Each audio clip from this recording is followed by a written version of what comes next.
Salam jumpa kembali saudara-saudariku yang terkasih dalam Tuhan kita Yesus Kristus. Salam sejahtera untuk kita semua. Berkat Allah yang Maha Kuasa senantiasa menyertai kita. Marilah kita mendengarkan dan merenungkan bacaan-bacaan kitab suci hari Sabtu tanggal 20 November tahun 2021.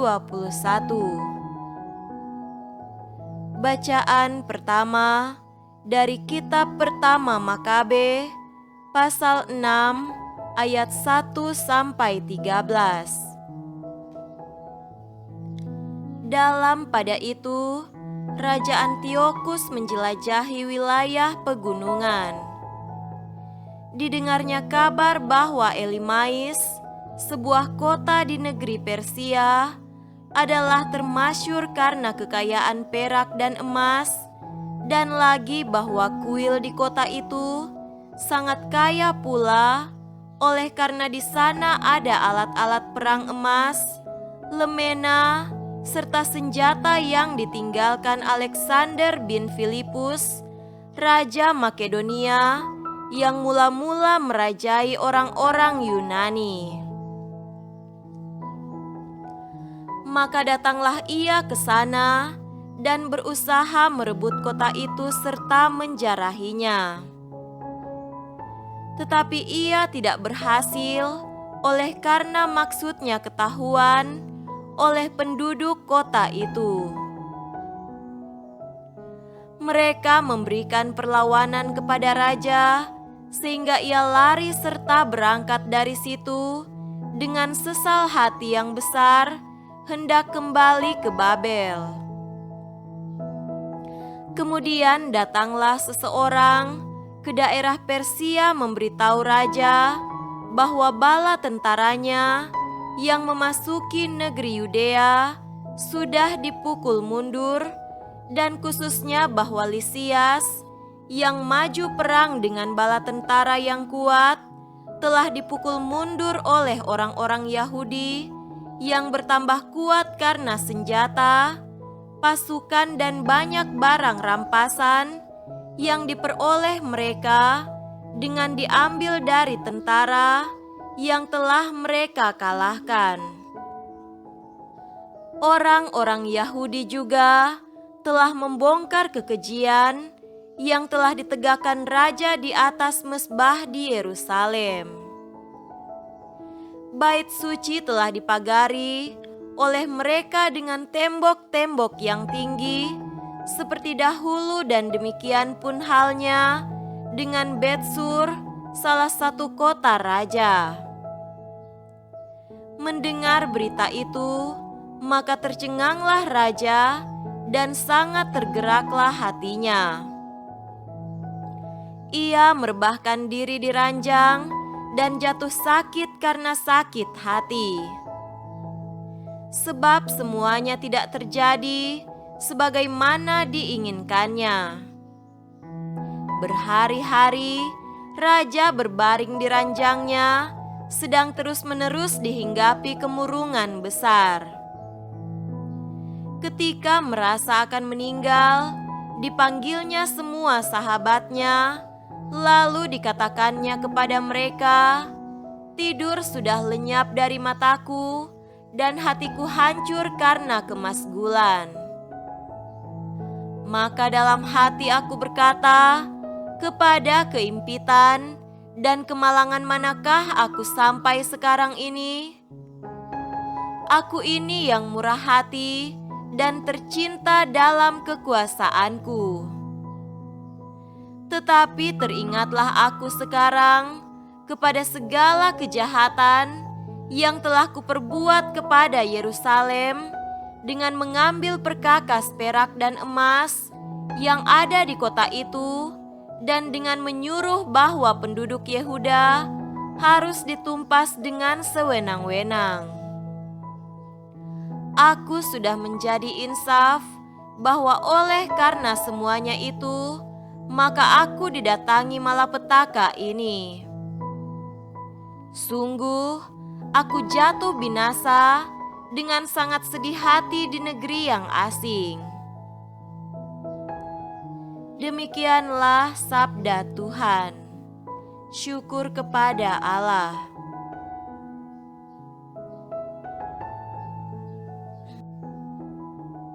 Tuhan beserta kita sekarang dan selama-lamanya.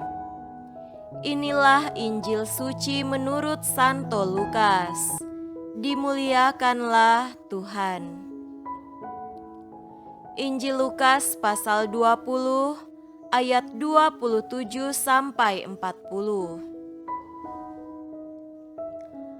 Maka datanglah kepada Yesus beberapa orang Saduki yang tidak mengakui adanya kebangkitan. Mereka bertanya kepadanya, "Guru, Musa menuliskan perintah ini untuk kita.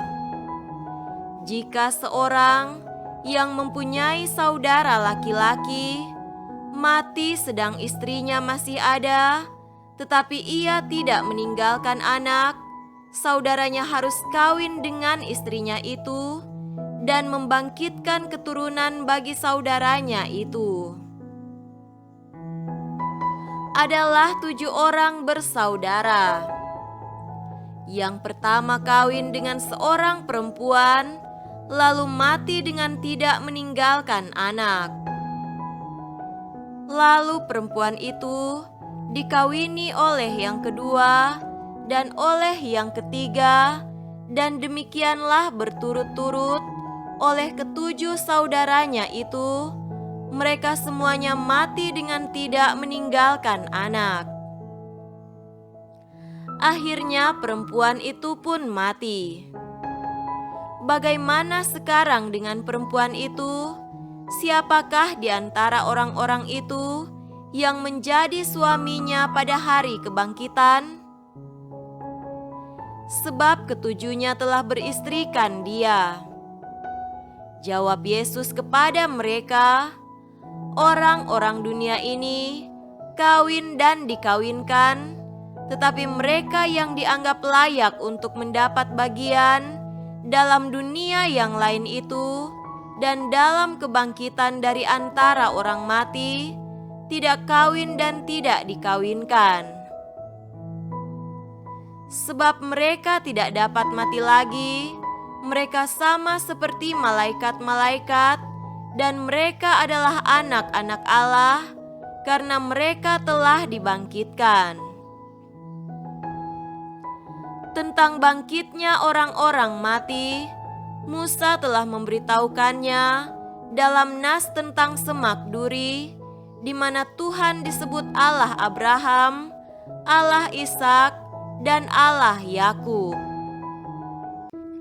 Ia bukan Allah orang mati, melainkan Allah orang hidup, sebab di hadapan Dia semua orang hidup.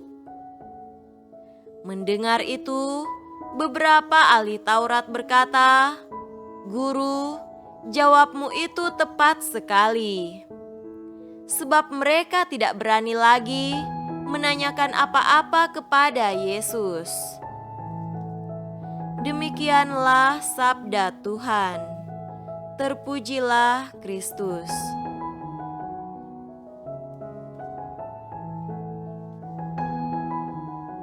Saudara-saudariku yang terkasih dalam Tuhan kita Yesus Kristus, tema renungan kita pada hari ini adalah melampaui hal-hal yang membelenggu.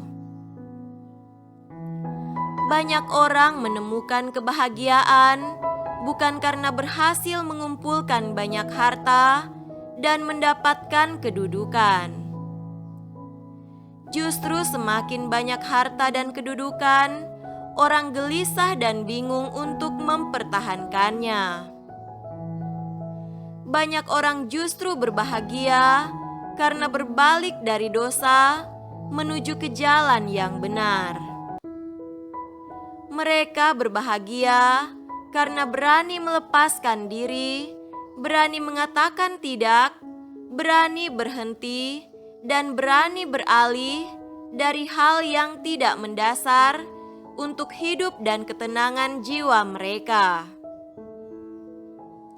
Kesadaran inilah yang dihidupi secara sangat mendalam oleh Antiochus Epiphanes, raja Persia yang hebat itu, setelah pasukannya dikalahkan secara telak oleh pasukan Yahudi.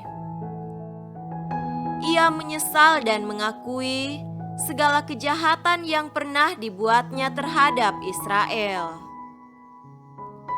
Saudara-saudariku terkasih, bacaan Injil pada hari ini berbicara tentang perkawinan yang tidak menghasilkan keturunan.